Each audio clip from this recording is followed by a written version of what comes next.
अगर आप भी मयूर फिल्म भोजपुरी के ऑडियो वीडियो देखना चाहते हैं तो प्लीज हमारे चैनल को सब्सक्राइब करें और बेल आइकन दबाना ना भूलें। सड़िया कमर के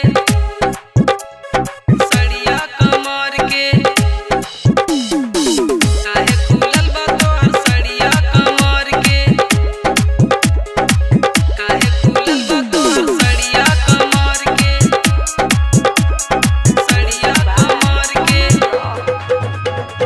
रात भर भौजी कहाँ कैलू लड़ाई टूट गईल चूड़ी तोहर देह रगड़ाई रात भर भौजी कहाँ कैलू लड़ाई टूट गईल चूड़ी तोहर देह रगड़ाई गिर गईल रात कहाँ पलंग से सरा के काहे खुलल बा तोहर सड़िया कमर के काहे खुलल बा तोहर सड़िया कमर के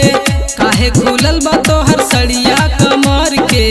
काहे खुलल बा तोहर सड़िया कमर के सड़िया कमर के सड़िया कमर के काहे खुलल बा तोहर सड़िया कमर के सड़िया कमर के काहे खुलल बा तोहर सड़िया कमर के सड़िया कमर के भौजी काहे तू रोवत रहलू राते भैया से लड़त रहलू राते भैया से लड़त रहलू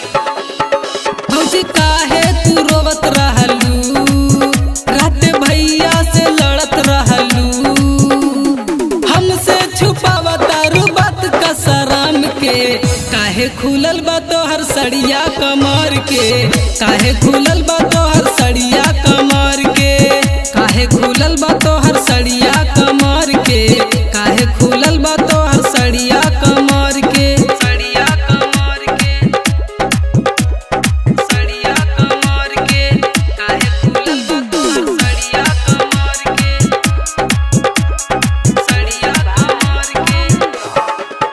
भौजी देवरो पे धारा तू ध्यान बतिया चांद के ला तू मान भौजी देवरो पे धारा तू ध्यान बतिया चांद के ला तू मान कहता लगा दी मरहम दराद के काहे खुलल बा तोहर सड़िया कमर के काहे खुलल बा तोहर सड़िया कमर के